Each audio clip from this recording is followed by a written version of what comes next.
Brucham Habayim to the 8th and continuing series of shiurim on the Yud Gimel Ikkarim of the Rambam, the 13 principles of Maimonides. This is the 8th in the continuing series of lectures.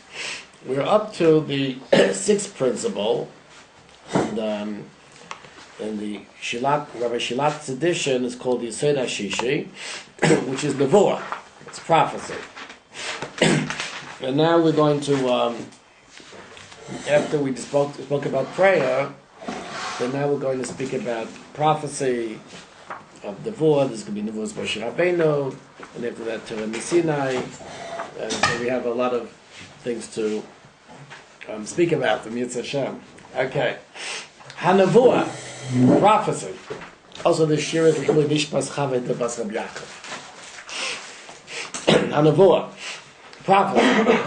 So says the Rambam, V'hu, and is, Leidah, to know, to believe, to know, Shezeh HaMin HaNoishi, that the human species, Yimotzu Boi Anoshem, there are people within the human species, Sheyesh Lahem Tevoyim Mu'ulim Ma'oid Ushlemis Rabba.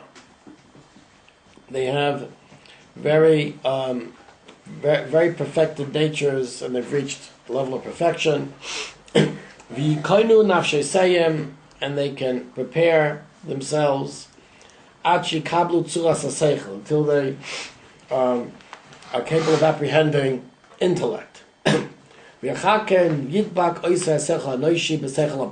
after that, the human intellect connects with the active intellect. We'll speak about what these things mean. Okay, of course, after the human intellect makes contact with the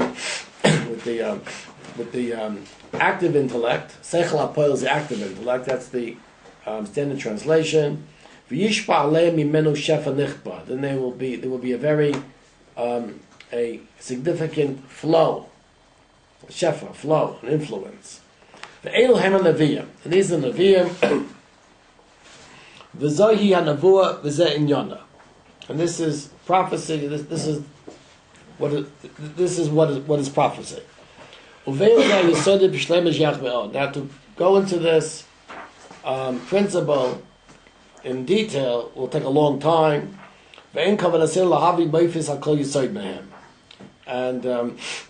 our intention is not to bring a proof for all the details of prophecy, and to explain how it is apprehended, how a person achieves prophecy, because this is basically part of wisdom in general. I think the Rambam means to say here, we're just letting you know that these things exist. And the Psuki Torah, the verse of the Torah, testify to the many prophets. Now, there are several things here which are important in the Rambam that are worth mentioning. The Rambam, of course, says he's not going to go into this very, very much. What's interesting that in Yesodei HaTorah, which is the Nevuah's Moshe Rabbeinu, this tremendous, Rambam goes out for tremendous length describing Moshe Rabbeinu. In fact, the Rambam spends, I think, even more time here than he spends in the Mishnah Torah. Certainly in Moreh Nevuchim II, which we'll discuss in B'yatz Hashem. So it would appear that Yesodei HaTorah, in a certain sense, is sort of like an introduction to Nevuah's Moshe Rabbeinu, which is Yesodei HaTorah. In fact, I noticed that many people just learn these two principles together. But that's one thing in terms of in other words, where it stands within the order of 13 principles. Also, in his Hakdam and the Mishnah, he has pages on Nevuah. In the first Hakdam of the Mishnah, right? He spends a lot of time. He says, "I'm going to write a whole book on this." No. He speaks on Nevuah's Moshe Rabbeinu. Well, if he starts with Nevuah and then he goes into Nevuah's Moshe Rabbeinu. Yeah, but no, he speaks this here too. Right. He can say that here too. And we're going to speak about what this book was. That's a mitzvah for next week or next lecture, whatever it is. Now, there are two important things here that we have to take notice in the content here of Nevuah. The Rambam in the Moreh Nevuchim discusses Nevuah in chapter 32 of section 2, Perek Lamed Beis of Chelik Beis, page 373 in the Swartz edition. So there, the Rambam says that there are three opinions of prophecy, right? Three opinions of prophecy, and the Rambam says that what three opinions? So the Rambam lists three opinions of prophecy. The first opinion, says the Rambam, right, is the opinion of the ignorant, the opinion of the ignorant, of those who believe in Nevuah. And he says even some of the B'nai Torah, Pshutim B'nai Torah, believe in this. That anyone can become a Navi. Who shakei is ala boiches mishu chavetz b'bnei adam menabe oto v'shlecha. Sorry, a person can make anyone into a Navi. Ve'en hebdel b'neihem im oisei prat melumad or bored. There's no difference whether he's learned or whether he's ignoramus. B'mayamim or yamim. Okay? In other words, Kodesh Baruch can make anyone into a Navi. And the Rambam says, of course, this is the opinion of those who are ignorant. And he says, of course, he rejects this completely. Now, the second opinion, says the Rambam, he does the philosopher. This is the opinion of philosophers. Nevuah represents a shleimus in the nature of a person. Okay? And of course, the shleimus doesn't come. A person has to work on this. If there isn't some type of a physical impediment, like every shleimus to a person, and the person has to work on the shleimus, but and the person can bring it at his potential. Okay, but it's not like a person should wake up and become a Navi. Okay, but once, of course, a person achieves this level of shleimus of perfection, right, intellectual moral perfection, then what? That of course he'll be a Navi. Certainly he'll prophesize. Nothing is praying for prophesizers. One second. In other words, basically a person achieves intellectual moral perfection and then become a Navi, become a prophet. This is the opinion of philosophers. Yeah. According to the philosophers, or which philosophers is he talking about, and where do they feel this shefa comes from? We'll speak about that. But anyway, this is probably the opinion. I mean, the philosophers, what he might be speaking about might be the philosophers that here he's speaking about is probably Al-Farabi. Islamic philosophers, and basically it builds upon Aristotelian philosophy, but this is the opinion of Islamic philosophers. Did the Greek philosophical system understand the existence of a shefa that could come from outside the They did. They speak. We're going to get that into a little while. The Greek philosophers, the active intellect is actually a term that's in Greek philosophy. Right, we're going to speak about that in a little while. But certainly Greek philosophy understood that there's thoughts of God that emanate and eventually reach man through the active intellect. Just Al-Farabi built from that a theory of philosophy, a theory of prophecy. What I wanted to say is that this is the second opinion. Now, there's a third opinion in the Rambam, and this is the third opinion. It says the Rambam Shidas Terasenu v'Yisrael Shitasenu, opinion of the Torah. He says Umamish kamo adeh philosophers azos. It's mamish the same thing as the opinion of the philosophers. L'may dava echad, right? That even a person who's worthy of philosophizing, nevertheless, a Kodesh Baruch Hu could decide to prevent him from philosophizing. He could be a there could be a mania from a Kodesh Baruch Hu.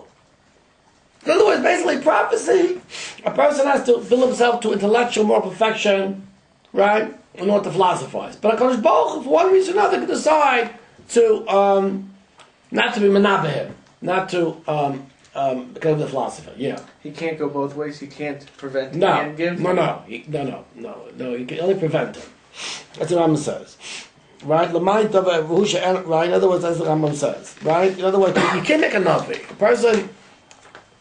In other words, you can't make someone who's not a Navi to make him a Navi. But a person who can be a Navi, you can prevent him. Okay? Now, this is the Shita of the Rambam. I guess just so we should understand really clearly what the Shita of the Rambam is. It's the Shita of the Rambam in the Yesodei HaTorah. In Yesodei HaTorah, in Perek Zayin, Perek Shvi, Halacha Aleph, the Rambam says, "Yesodei Hadas Leidash Hakem Navis B'Nei Adam." He speaks about a person who reaches shleimus.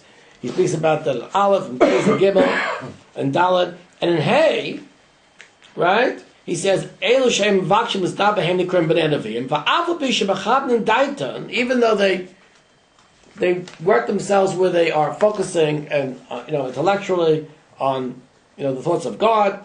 It's possible that Shechina could be Sheira or not be Sheira. So here the Rambam in Halacha Hey of Perek Zayin takes the position, the third position, which he states in the guide of Moreh Nevuchim. Okay, so that's what she's talking about. Now, the question I would like to ask is that where does the Rambam stand here in the Ikkarim? Because he mentioned that certain person, once they focus themselves, right? That a person makes a connection, his intellect with the active intellect. And he's a Neviah. The Rambam does not mention anything about a Kadosh Baruch Hu, right, being Maineya, preventing the Nevuah to happen. Now, it doesn't necessarily mean, right, that the Rambam has changed his shita. He changed his opinion. Could possibly that the Rambam says, right, ain't right. There are many. In other words, we're not going to bring. In other words, I'm not going to go into the details, but it's very, very interesting that if a person did not see the Moreh Nevuchim, did not see the guide, and did not see the Yad, and he just read the Yesodei, or put it this way, if the Rambam, a person just read the Yesodei Shisha, he would think that the position of the Rambam here is the position of the philosophers. In other words, it's not muchav. We don't have to say it like this. We could say that the Rambam is just, right. We could say the Rambam. Well, let me give even a better explanation. Is what do I have to believe? I have to believe that a person can make contact with the thoughts of God. That a Kodesh Baruch Hu prevent a prophet from prophesying. I don't know if that's essential in my belief in prophecy. No one in Ikkarim. Right. What? It's not part of this. Right. In other words. The main thing is that a person's mind can connect with the mind of the seichel HaPa'al, the active intellect. But in other words, to believe that a Kadosh Baruch Hu can prevent a person from being a Navi, the Rambam obviously felt that wasn't something that I had that's important for me to believe, even though it's the opinion of the Torah, and one would expect the Rambam should have mentioned it. If we're really going to be very careful in our reading of the Ikkarim, we'd have to say that the Rambam understood that the most important thing is to believe that a person can actually connect with the thoughts of God. Okay? Now, however, I want to go into a second point, which is actually more detailed. The Rambam says, "V'yishba alei mimeno shefa nechbad." There'll be a shefa. What is this shefa? What is this flow? Now, the Rambam only mentions this very, very briefly in the section of the guide dealing with Nevuah. It's in chapter 26 of section 2, Perek Lamed Vav Chelik Beis, page 384 in the Schwartz edition. The Rambam says that Shamisas HaNevuah u'Mahusa, the truth and essence of Nevuah, who shefa, it's a flow. It's a flow that flows from HaKadosh Baruch Hu through the seichel HaPa'al, through the active intellect, and it comes to chilul koach hamendaber. It comes to the rational intellect, and that to what's called the imaginative intellect. Okay, and this is zoisi dagos al yonish al adam. This is the highest level of a person. The tachas hashleimus ha'efshoris, and the very purpose, or the greatest possible perfection that is possible in the human species. Can we define more specifically what is the active intellect? Oh, once again. Okay, so like this. Now, but what is the process of what's the active intellect? Good question. For this, you're not going to find it in the section of the guide that deals with Nevuah. But you will find it actually in the section that deals with creation, or I should say right before the section that deals with creation. This is in chapter 12 of section 2, Parakid Beis of Chelek Sheni, page 295 of the Schwartz edition. The Rambam is faced with an incredible question. What does it mean to say God created the world? What does creation mean? Because if you say God created the world, isn't that every act of God, which of course cannot be spoken. In other words, God cannot be described by any positive act. Any act of God is not allowed within the Rambam's concept of negative theology. So how do we deal with the concept of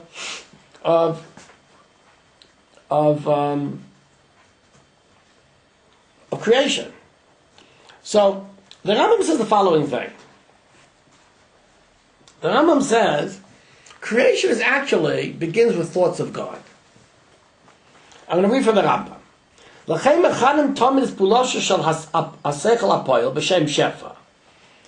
We refer to the act of the action, or the act of the active intellect, as a shefa, as a flow. Al derech hadimoy, Rambam says, it compares l'mayan mayim to a spring of water. Hashefei mikol kivon, like the water basically flows in all directions. I guess it flows to all directions. Mikol kivon ve'en kivon mesuyam asher menu moishech. In other words, the flow is not going in any specific direction. But the spring is overflowing, I guess, in a circle, and it goes to all directions. And basically, it flows in all directions, and it provides water, right, in all directions, in all things, in all directions, those that are close and are far. Similarly, this intellect. It doesn't come from any specific place or any specific distance. It's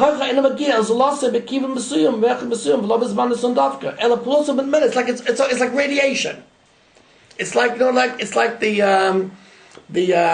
radiation after the Big Bang. It's just isotropic. It's in all directions. You just pick it up. When everything's ready, you have a receiver. He receives this act, and that's called shefa. Okay, now let's bring HaKadosh Baruch Hu into the picture. The same things with HaKadosh Baruch Hu, with God. Since we've proven with an exact proof, she'enu guf, he's not a body. And we've also proven that what? He's the cause of all action, all things in the world. As we've proven, and we'll continue to prove. Okay? The proof, of course, we spoke about, that's at the beginning of section 2, this section. The world actually comes from the flow of HaKadosh Baruch Hu. HaKadosh Baruch Hu causes this flow. Says the Rambam, just like the flow comes from HaKadosh Baruch Hu, right?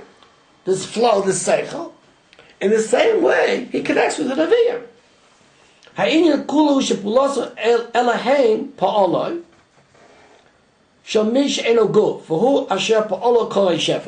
HaKadosh Baruch Hu creates the shefa. The shefa goes in all directions. It's this radiation.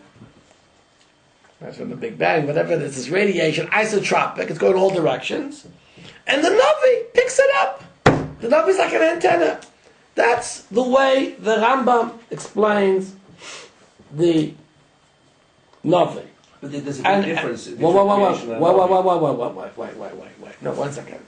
So he says, okay, now, Lamaisa, in terms of the shefa begins thoughts of a Kadosh Baruch, and after that, it goes to the act of living that creates the world. I'm not going to speak about creation.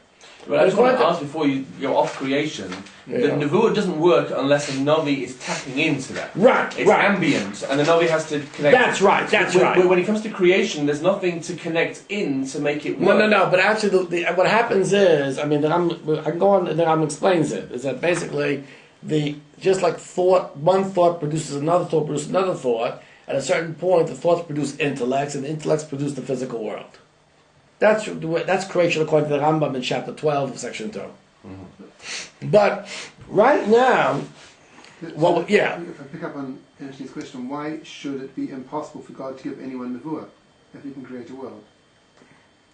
What do you mean impossible? Why should there be? Because the Navi has to pick up, just like for example, you did a certain telescope. With creation, it just kept coming down and down. That's with the creation. But we want to why should prophecy stop at 11?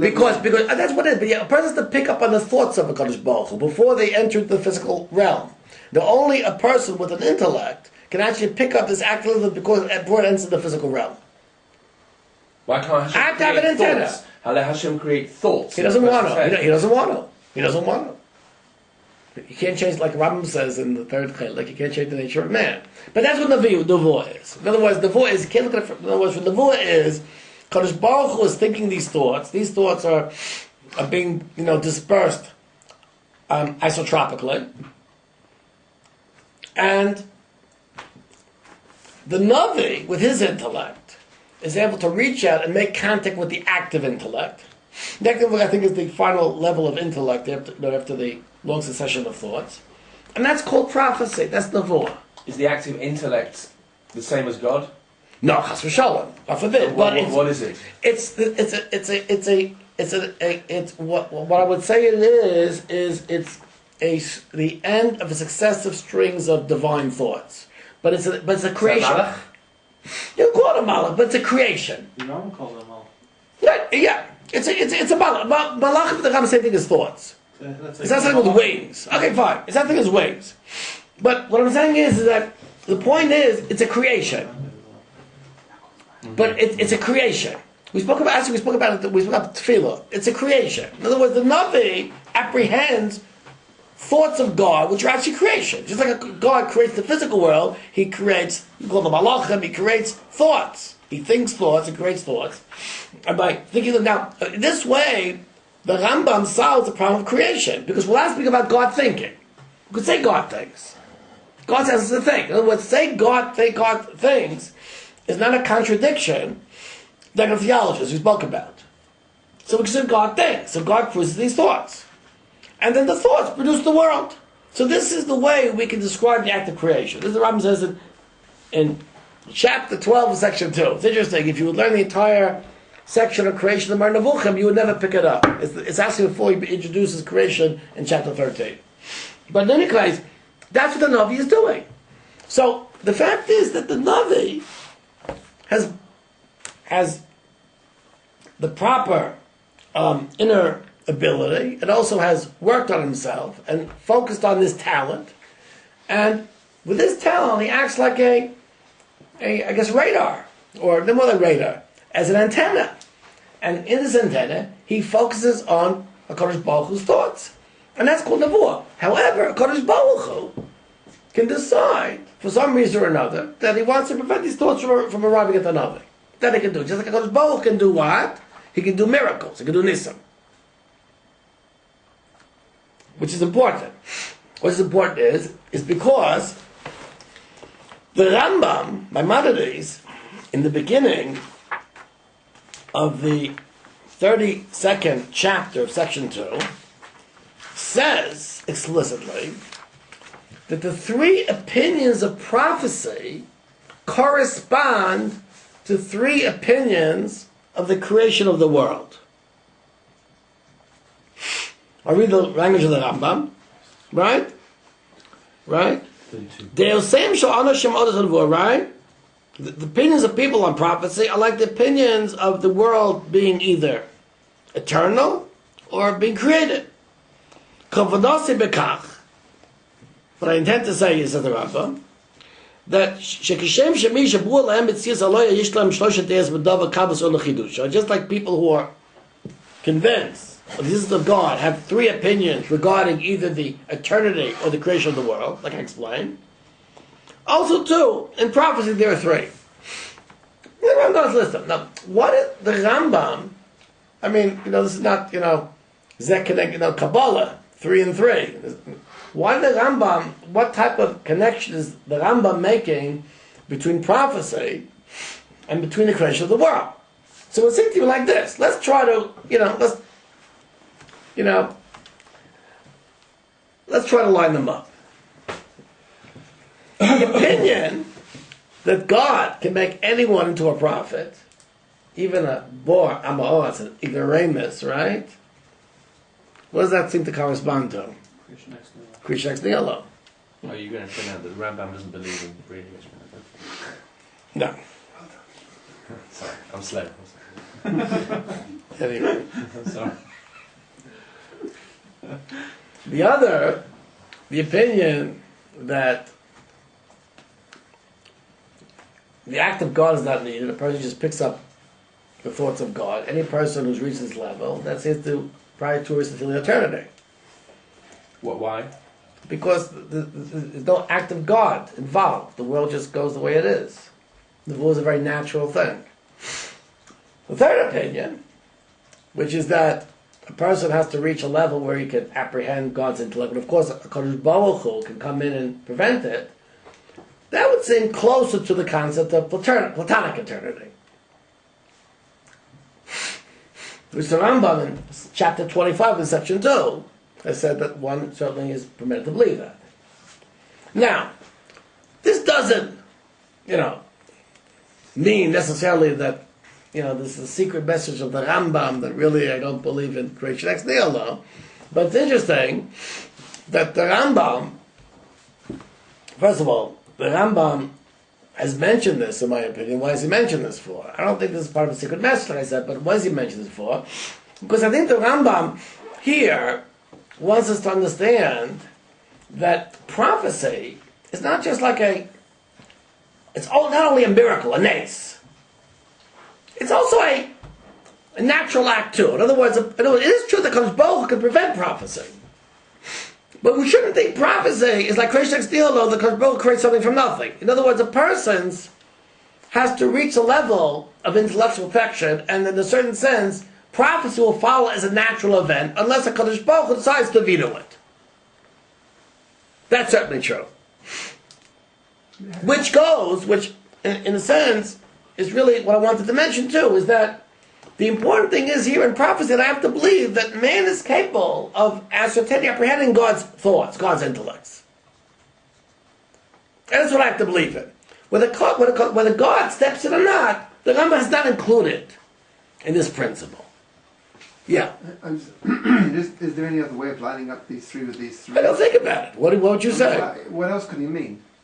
Why is this not the secret? Clearly the secret message of Rambam. Maybe. Okay. But I don't think, it maybe may not be. I don't want to take a position on this. But, I mean, I can't think of any way of lining it up. But I think that, now, what's interesting is, however, you could say, is that if you line up like this, you run into a problem. That means there's an internal contradiction in the principles, because in principle number 4, Maimonides has clearly spoken that the world is mechudesh. God created the world ex nihilo. Right? Now, Maimonides also has told us that there's a contradiction to his use of the principle of eternity in his proof of God. And we explained that contradiction. His meaning is that it's not necessarily a contradiction. There's a dichotomy. In other words, on one hand, Maimonides believed in the monotheistic principle, which requires that the world stretch out to infinity.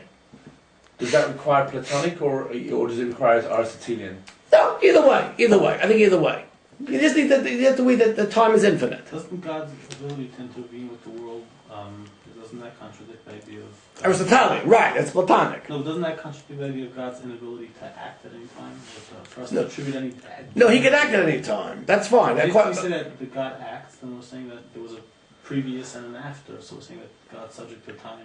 No. The Maimonides says that. Rambam says that in chapter 25, section 2, that no, Platonic eternity allows God to act at any time, but it's eternity. So but how does that?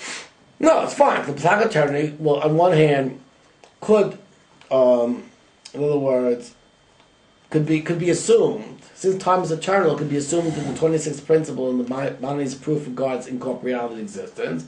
But on the other hand, it could, it satisfies this notion that God can act at any time too. So how did the Well, Rambam... let me just finish. Sorry. So, what comes out like this. The Rambam, in the fourth principle, has already acknowledged that this contradiction exists. He's already acknowledged it. In other words, and we explained this a few lectures ago, we spoke about that the contradiction is a dichotomy because these are two pillars of our understanding of God. On one hand, I have to say that God is incorporeal, and incorporeality requires some constant of infinity of creation. On the other hand, I have to believe in free will. These were two principles which we've reiterated in our understanding of the Gimlik of the Rambam. So, in other words, if the Yesodei HaShishi,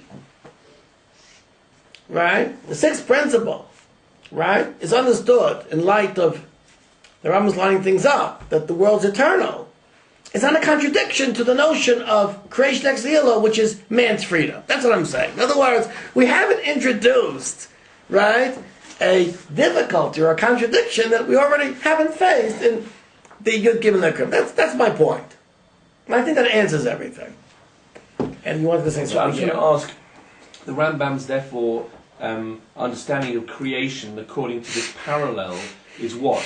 That time, and perhaps matter, but certainly time existed eternally. It's just that God's shefa was being withheld until a certain point at which God allowed that shefa to come in, and then the bria took effect. Right. Rambam has already said in chapter 25, section 2, the Platonic eternity does not contradict any, one can believe it, doesn't contradict any principle of the world. The Rambam himself says the position of Torah's Moshe, is that the world was created creation ex nihilo. There's no reason to assume that Rambam and Chas v'Shalom has any secret message, except that we explained when we spoke about this is that what the Rambam says in his introduction to the Moreh Nevuchim, that there are certain topics that are very complicated, that sometimes they're going to be contradictory assumptions in different aspects of that, and this is one of them. Believe in God's incorporeality and believe in creation ex nihilo are two pillars of what the Rambam understood to be our faith, our belief in God, our relationship to the world. And even though they might contradict each other, on the other hand, both are true. Okay? Yeah, quick, yeah. Why does the fact that God has ultimate free will We spoke do about miracles not impinge on the fact that he can't give Bor and Amar's because I tell you the truth. I wouldn't a priori think like that, but since Maimonides has said I've lined up these three opinions, connected these three opinions, that's the only thing I'm left with. Okay, fine. I think let me put it in an easier way. The Rambam understood that prophecy has a natural aspect to it. A man has natural talent, works on himself, becomes a prophet. A bore is unnatural. And therefore, the Rambam held that, just like, a triangle has to have 180 degrees, and God cannot create a triangle with more or less 180 degrees. So therefore, something which runs against something which is a principle of nature, the Kodesh Baruch Hu is not going to do that on a regular basis. Yeah. Just if we say God has a body, that's not a limitation of God's power, according to Rambam. Right. It's something impossible. Right. It's likely impossible. Right. Okay. Now. So this is a rather important point. Now, what's interesting though is the very end of the Rambam, which I want to speak about. Okay. So we've spoken about the Shafa. We spoke about the Chach.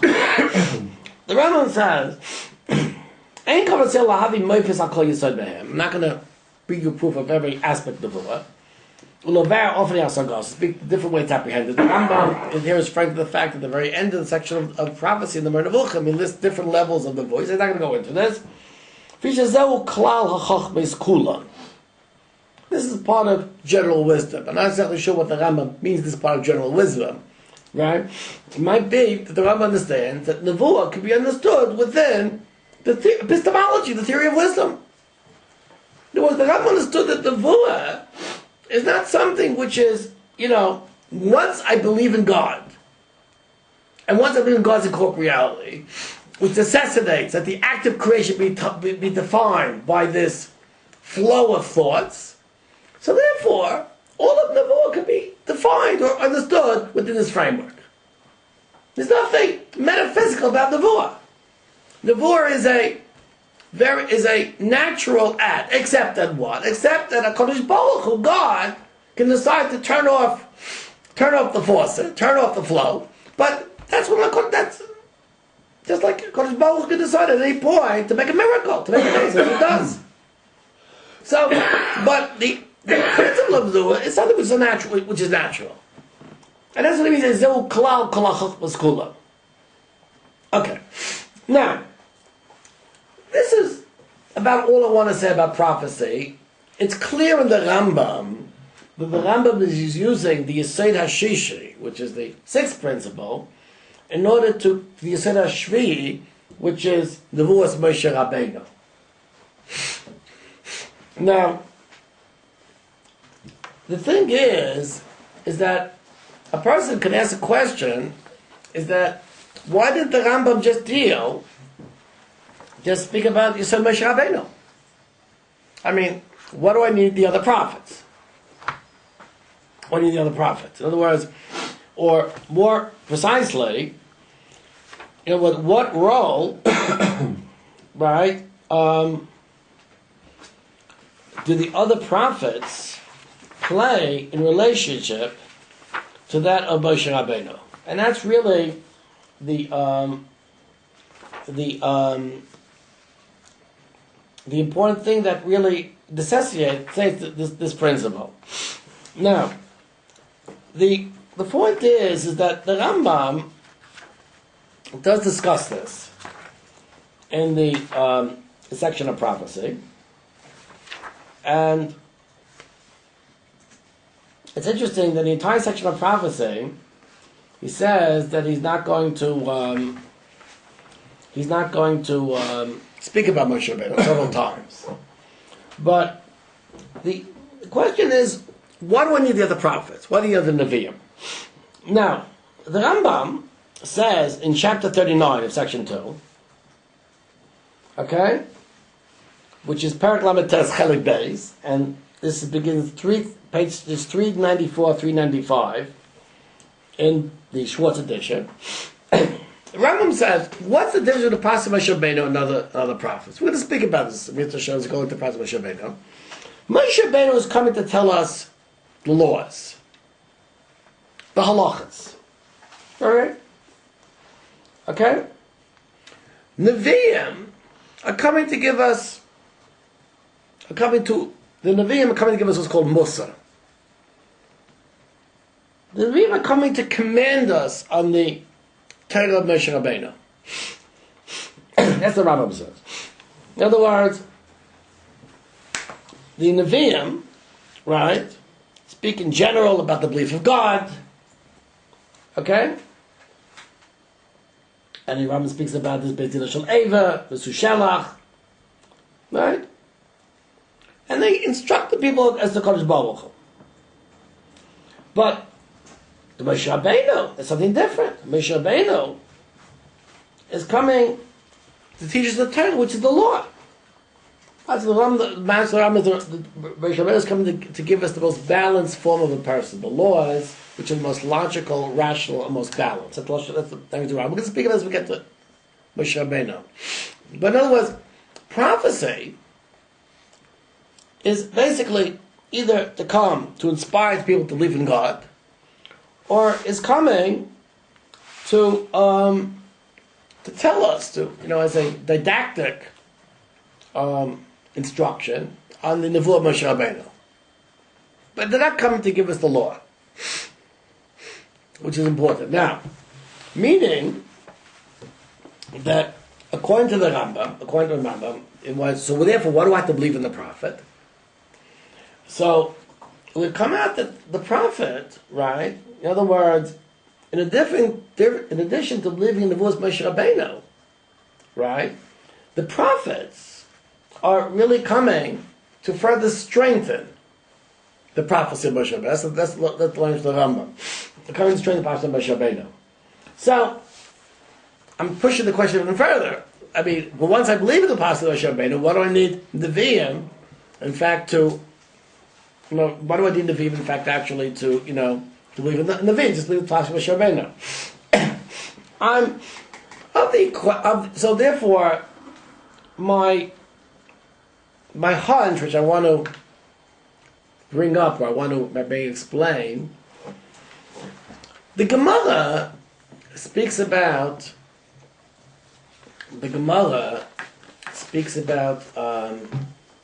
the end of Nevuah with the destruction of the Beis Hamikdash, of the temple. I think it's Yud Beis and Bava Basra. The Gemara speaks about it in several places. Now, does this mean that there cannot be a prophet anymore? There is nothing in Maimonides, in the Rambam, which suggests that a person cannot be a prophet anymore. On the contrary, since according to the Rambam Maimonides, the prophecy is a natural act, a person reaches an act of shleimus, an act of perfection, then prophecy follows after that. HaKadosh Baruch Hu might decide to, prevent the person from prophesying. But there's nothing at all in the Rambam's Shita, the Rambam's understanding of prophecy, which disallows a person, even today, Tav Shavai Al, to be a prophet. Theory.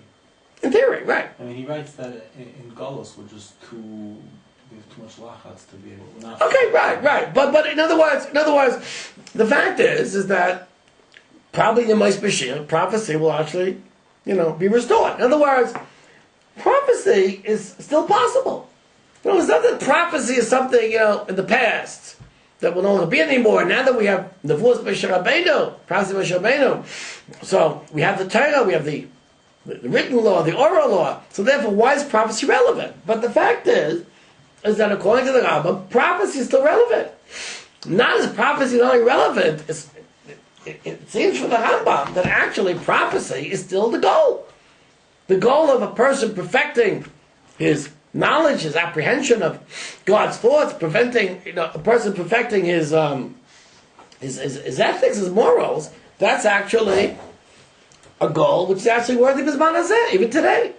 So in other words, the fact is that the Yesodei HaShish, the sixth principle, in my opinion, is not just only a prelude to the prophecy of Moshe Rabbeinu, but actually I would suggest that the Rambam's inclusion of the sixth principle here is actually come to tell us that, in fact, the goal of mankind, and I'm actually going to read from the Rambam what he says in the seventh parak of the Mishnah Torah, right?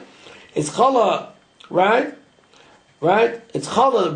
Chassid is al chacham gadol b'chachma, a person of great wisdom. Gibor b'midos, great in his virtues, his ethics. Right? Halach alpha parak zayin. Lo yitzro mizgaba alav b'davar ba'olam ela mizgaba daitlo yitzro tamid. He should overcome his nature all the time. Bal deira chav lechad ma'oid. If you go read the Rambam here in the Mishnah Torah. This is worthy thing for any person b'zman hazeh. And there's nothing in the Rambam that suggests that a person cannot achieve this b'zman hazeh. So I would say that the important message of the sixth principle is that this is the goal that a person should achieve. Even today, even in the Golus, a person should perfect himself intellectually, spiritually, to the point where his seichel, his intellect, actually makes contact with the active intellect, and this could possibly be what the Rambam says, the fishizehu klal hachachma is kulam. That's the purpose. The purpose of a person is to achieve wisdom, and the aperture of that is what's called prophecy. It might even be, according to Maimonides, according to the Rambam, that any person who reaches this high level can be called a Navi. Can a non-Jew be a Navi according to this? I'm That's a good question. The Rambam actually speaks here in prophecy of Beit Din Shel Eva, Beit Din Shel B'su Shelach. But today, after the... I don't know. I'm just saying, all I'm saying is that one thing is clear, is that in the Rambam, this is a principle that one should aspire even B'zman Hazeh, even today. So why Lemaisa does the Rambam think that we don't have Nevi'im today? Is it I don't know. Who says he doesn't? Who says he doesn't have Nevi'im? Who says he doesn't have it? in Golos, we're not settled enough. Okay, fine. But it could either be Yeridus Hadoros, or it could be turning off the taps. Or I it don't- could be that we do have Nevi'im. There's nothing in the We're Rambam. not capable anymore we're not relaxed enough to reach that level of intellect. We're running around from Egypt to Spain all So the that's time. a, Okay, but the Ma'aseh practical Yeridus Hadoros. Yeah. But the fact is that in principle, a person can reach a level of Nevuah. We won't assume Bisman is he's turned off the No. The Rambam doesn't say that. The Rambam says that in principle you can't do it. The Rambam says that people don't prepare themselves properly. So explain the Gemara. What? The Rambam says play the Gemara. So the Rambam says play the Gemara. But there are many Gemaras the Rambam rejects out of here. But usually there's like another Gemara, another opinion which... Who says? counted it. Maybe no. I'm just saying is that in the Rambam here, I'm just thinking the Rambam here, it's rather clear that the sixth principle is actually being stated because this is a worthy goal of every individual. That's what I want to learn in the sixth principle. Because otherwise, it would seem to me that, look, the simple way, or not simple way, the more probable of understanding is that the Rambam is speaking about prophecy, and first he speaks about the prophets, and then he speaks about the prophecy of Moshe Rabbeinu. But, he could have put them all in one principle. He puts it separate. But could we also know that he wants to show Dafka that Nevuas Moshe and the Nevuah of the other Nevi'im It's different. There's a differentiation between That's true. I thought of that true. But he could have. But you see, in Yesodei HaTorah, seventh principle, he states all the difference between Moshe Rabbeinu and the Nevi'im. That's why I like to think that the sixth principle has nothing to do with Moshe Rabbeinu and nothing to do with history. Because it has to do with history. Rambam's understood in history. What did you have to believe? Practically. So if I say I have to believe the Chumash, right? Or that's enough. Because Avraham Avinu in the Chumash is also part of was Moshe Rabbeinu. I want to claim that what the Rambam is coming to tell me is that a person can make contact with the thoughts of a Kadosh Baruch Hu, the thoughts of God, and reach a level of nevuah. And it could possibly because of he just can't settle himself down enough, but in principle that's possible. And a person has to believe that's possible. Maybe Moshe Bishop will have nevuah, yeah. It follows very nicely from if the fourth principle is free choice, and the fifth is prayer, which is an extension of free choice, then it makes sense. Right. I think what I'm saying, I think it's happens for Yosef. Okay, yeah. Do we have any understanding of why, if people are tuning into the active intellect, why people seem to get specific, different messages through Nevuah? Go here, go there, do this, do that. Do we have any understanding of the mechanism? What do you know? What Nevi'im? Why do you understand what you're talking about? I'm saying when you read Tanakh, and Nevi'im are given very specific things to do. Go to this person, say this thing, do that, do this, pick up this stick. Mm-hmm. Why is it that? We may not know the answer to this question. There's someone who's tuning into the active intellect. Well, the active intellect is telling everybody to do this, but they're the only person who hears They it. may be around. Maybe God is telling them not to do anything. I don't know. I don't know. You're asking me. I don't know. I'm just saying that the Rambam is not ruling out for a person to be a prophet of his mouth. That's what I'm saying. And it's nothing to do with that. I was just asking you the general mechanism. Okay, that's so many details. I don't go into it right now.